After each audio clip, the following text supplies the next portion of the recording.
হরে Krishna, Radhe Radhe. GK বিকে M এর চ্যানেলে আপনাদের সবাইকে সুস্বাগতম। আমি বিবেক মল্লিক। কেমন আছেন বন্ধুরা? সবাই ভালো আছেন তো? ভগবানের কৃপায় সবাই ভালো থাকুন।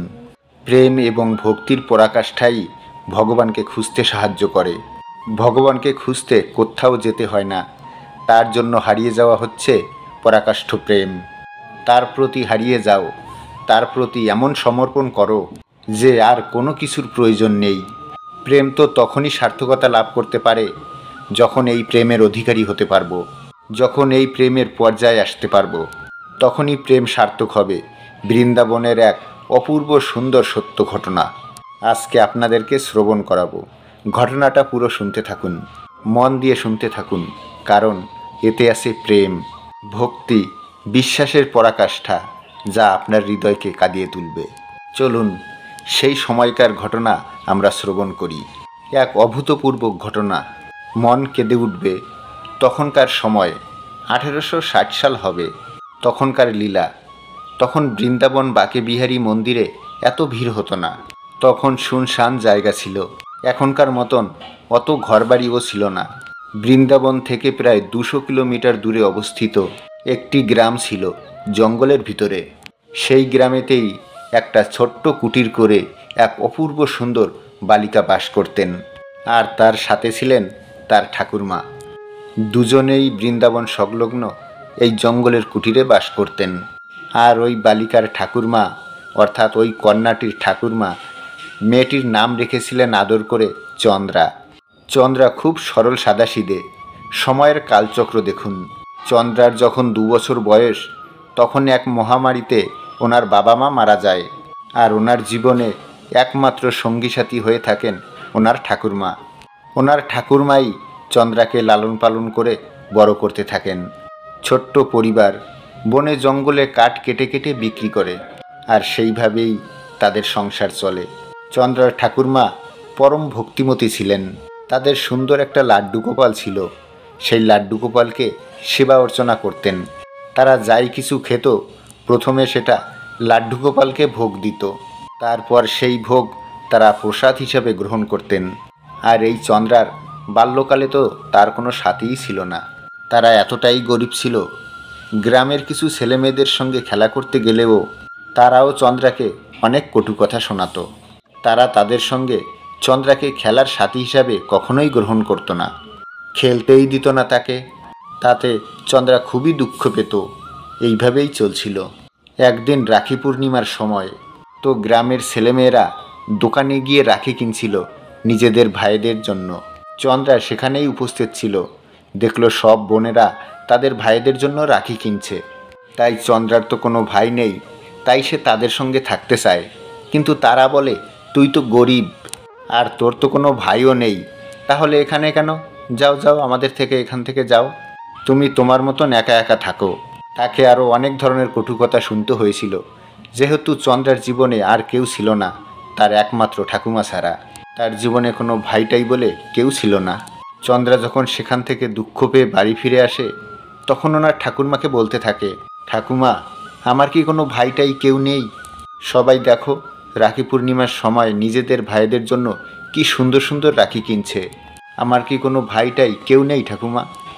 চন্দ্রার সেই ছোট্ট মিষ্টি মিষ্টি কথাগুলো শুনে ঠাকুরমার ভালোও লাগছিল, আবার খুব খারাপও লাগছিল।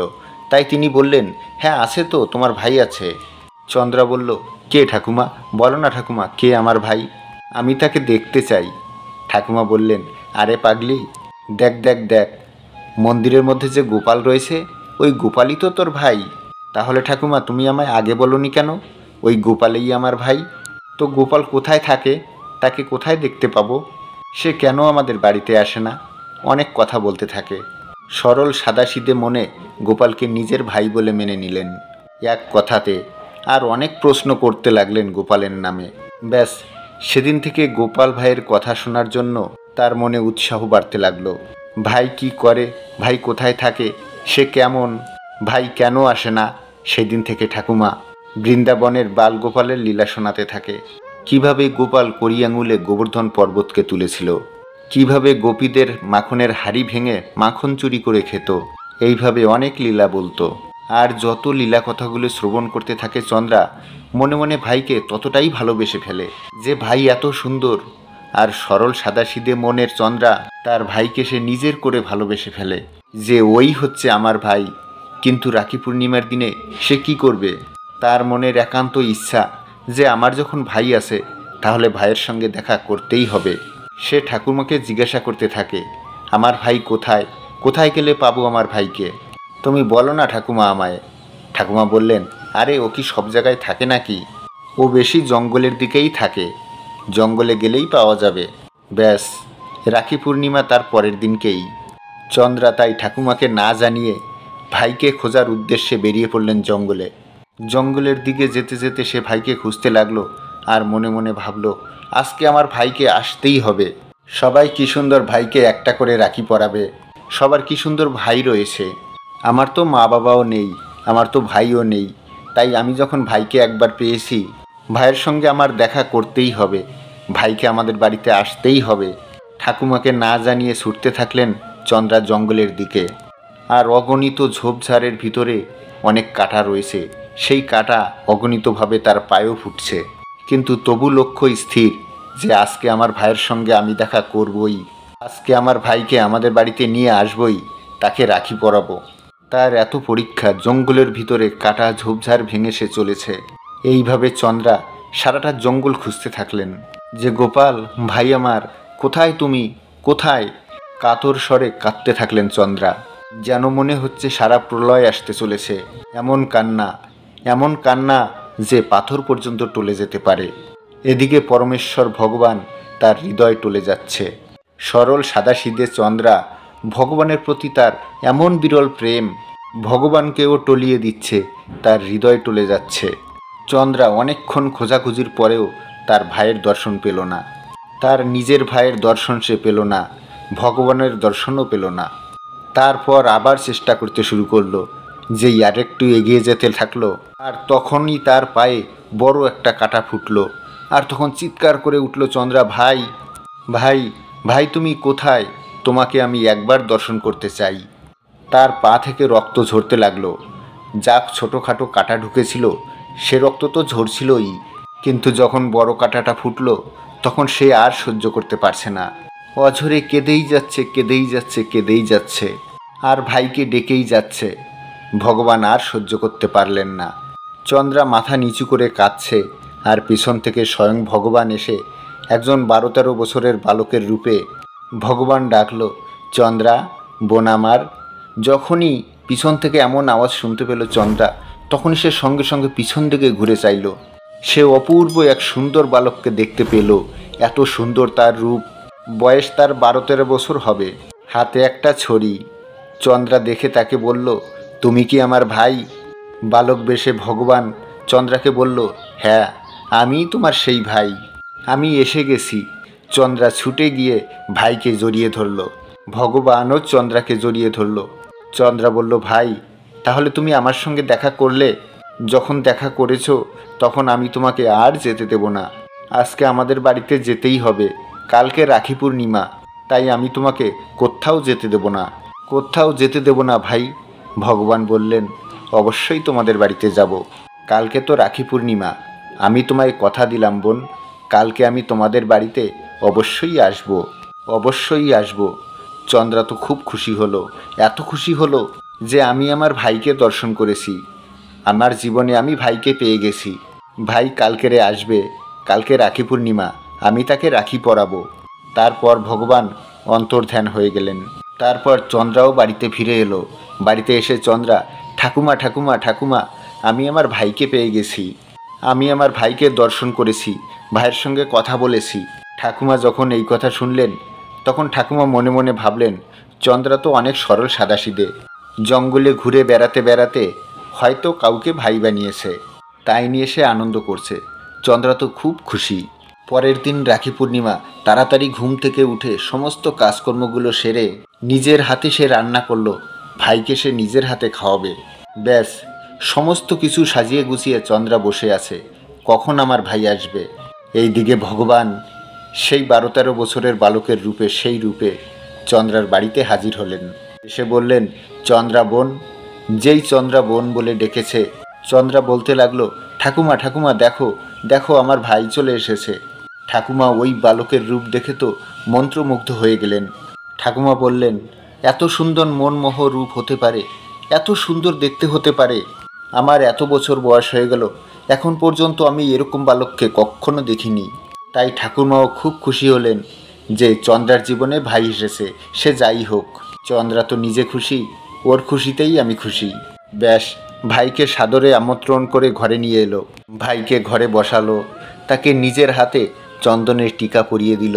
নিজের হাতে বানানো ভোজন চন্দ্রা ভাইকে খাওয়ালো। আর নিজের বোনের জন্য পুটলি থেকে ভাই তাকে দেবার জন্য কিছু একটা বের করলো, যা দেখে চন্দ্রা প্রচণ্ড খুশি হয়ে পড়ল। সে যেন পৃথিবীর সমস্ত আনন্দগুলো পেয়ে গেছে। ভাই যাই দিক না কেন, আমার জীবনে আমি আমার ভাইকে পেয়ে গেছি, এটাই আমার কাছে সব থেকে বড়, আমার আর কিছু দরকার নেই। ভাই বললেন, চন্দ্রা এবার আমার যাওয়া উচিত, এবার আমি বেরিয়ে যাই। চন্দ্রা বললেন, না ভাই, তুমি আমায় ছেড়ে কোথাও যাবে না, তুমি আমাকে কথা দাও। ভগবান রূপী ভাই চন্দ্রাকে বলল, চন্দ্রা এবার আমার বেরিয়ে যাওয়া উচিত। বোন বলল, বেরিয়ে যাবে? আমি তোমাকে এক মুহূর্তের জন্য বেরিয়ে যেতে দিতে পারি না, তোমাকে এখানে থেকে যেতে হবে, যেভাবেই হোক তোমাকে এখানে থেকে যেতে হবে, আমি তোমাকে যেতে দিতে পারবো না।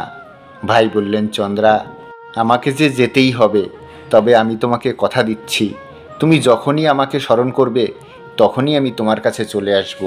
আমি তোমায় কথা দিলাম বোন। চন্দ্রা বলল, সত্যি বলছো ভাই? সত্যি বলছো তুমি? যখনই আমি তোমায় স্মরণ করব তখনই তুমি আমার কাছে ছুটে আসবে? ভাই বললেন, হ্যাঁ চন্দ্রা, তুমি যখনই আমাকে স্মরণ করবে আমি তখনই তোমার কাছে ছুটে আসব, তোমার কাছে চলে আসব। চন্দ্রা খুব খুশি হলো। তারপর ঠাকুমা বলল, দেখো আজ তোমার জন্য, শুধু তোমার জন্য আমার চন্দ্রা কত খুশি হয়েছে, কত আনন্দ পেয়েছে, শুধু তোমার জন্য। ভগবান তোমার ভালো করুক। ভগবান তো মুচকি মুচকি হাসতে লাগলেন আর চলে গেলেন। এরপর চন্দ্রা নিজের ঘরে একা একা এসে বসে পড়ল। খানিকক্ষণ বসে থাকার পরে হঠাৎ চোখ গেল সেই মন্দিরের দিকে, লাড্ডু গোপালের দিকে। আর যেই লাড্ডু গোপালের দিকে চোখ গিয়েছে, দেখল লাড্ডু গোপালের হাতে রাখি পরানো, সেই রাখি, যেই রাখি সে কিছুক্ষণ আগে নিজের ভাইকে বেঁধেছিল। এসব দেখে তো চন্দ্রা অবাক, আর ঠাকুরমাকে ডাকতে লাগলেন, ঠাকুমা ঠাকুমা তাড়াতাড়ি আসো, দেখো তাড়াতাড়ি আসো। চন্দ্রার ডাক শুনে ঠাকুমা তো ছুটে এলেন, বললেন, কি হয়েছে চন্দ্রা?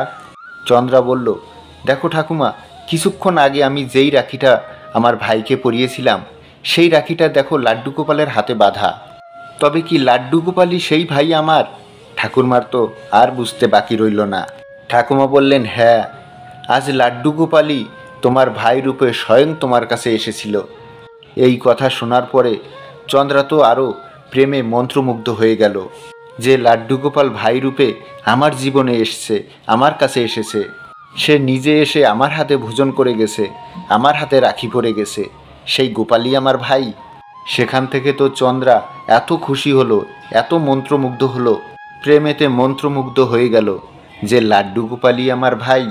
ব্যাস, তারপর থেকেই নাতি ঠাকুমা, ঠাকুমার নাতি মিলে গোপালের সেবায় নিজেদের জীবন সমর্পণ করে দিলেন।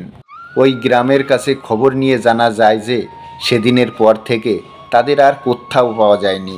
দেখুন, এই হেন ভগবান, পরম কৃপাময়, পরম দয়াময় ভগবান আমাদের সঙ্গে ইহেন লীলা করতে পারেন। তাই সবাই বলুন, জয় শ্রী বিহারী লাল কি, জয় মদন মোহন কি, জয় গিরিধারী গোপাল কি জয়। কেমন লাগলো আজকের লীলা কথাটি?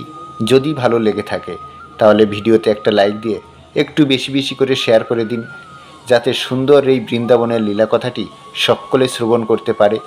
দেখা হচ্ছে পরবর্তী ভিডিওর সঙ্গে। ততক্ষণ আপনারা আপনার পরিবারের সঙ্গে, আপনার ঈশ্বরের সঙ্গে সর্বদা হাসতে থাকুন, খেলতে থাকুন। হরে কৃষ্ণ, রাধে রাধে।